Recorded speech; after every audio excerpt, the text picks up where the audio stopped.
آقا کریم نے ارشاد فرمایا اور وہ صبر کا مہینہ ہے اور صبر کا ثواب سیدھا سیدھا جنت ہے۔ ایک روایت میں آتا ہے الصوم نصف الصبر، روزہ آدھا صبر ہے۔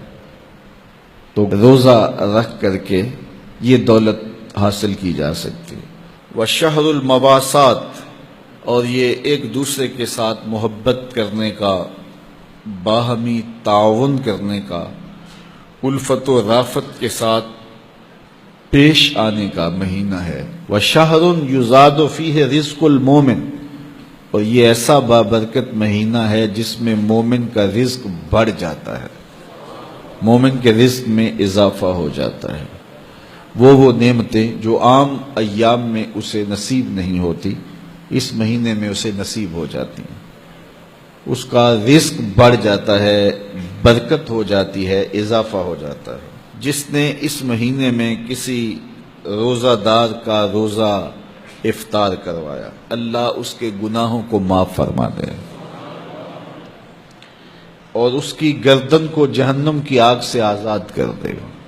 یہ برکت ہے اس مہینے میں کسی کو روزہ افطار کروانے کی۔ کہتے ہیں ہم نے حضور کی بارگاہ میں عرض کی، حضرت سلمان فارسی کہتے ہیں حضور ہم میں سے سارے لوگ تو یہ استطاعت نہیں رکھتے کہ وہ کسی کو روزہ افطار کروائیں، یہ تو پھر امراء ہی بازی لے جائیں گے کہ وہ روزہ افطار کروائیں گے، تو ہم لوگ تو جو اس قابل نہیں ہیں، غرباء ہیں، وہ تو پھر کسی کو روزہ افطار کر کے یہ والا ثواب نہیں کما سکیں گے۔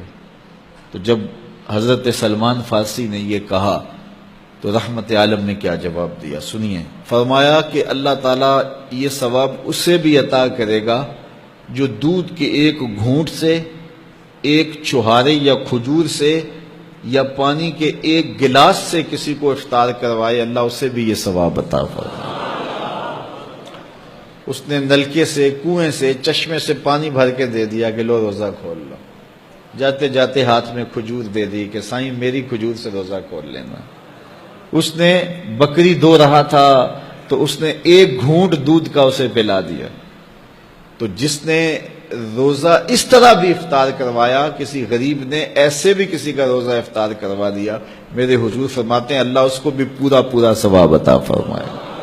تو یہ تو اس کی کرم نوازی ہے، اس کی رحمتوں کا باڑا بٹ رہا ہے۔ ہاں اگر کسی نے کسی کو سیراب ہو کر کے روزہ افطار کروایا، سیراب کر کے اچھا دسترخوان لگایا، انواع و اقسام کی چیزیں رکھیں، وہ رج گیا، تو ثواب تو اسے بھی مل گیا جس نے پانی کا گھونٹ پلایا، جس نے دودھ کا گھونٹ دے دیا، جس نے چھہارا دے دیا، کھجور دے دی، لیکن جس نے اس کو رجایا، اس کو خوب سیراب کیا، تو میرے مصطفیٰ کریم فرماتے ہیں اللہ اس کو جام کوثر عطا کرے گا۔ 50,000 سال کے دن میں اس کوثر کے جام پینے کے بعد اس کو پیاس نہیں لگے گی، حتیٰ کہ جنت میں چلا جائے گا۔ اللہ کی رضا کے لیے ماہ سیام میں لوگوں کے روزے افطار کروائیں۔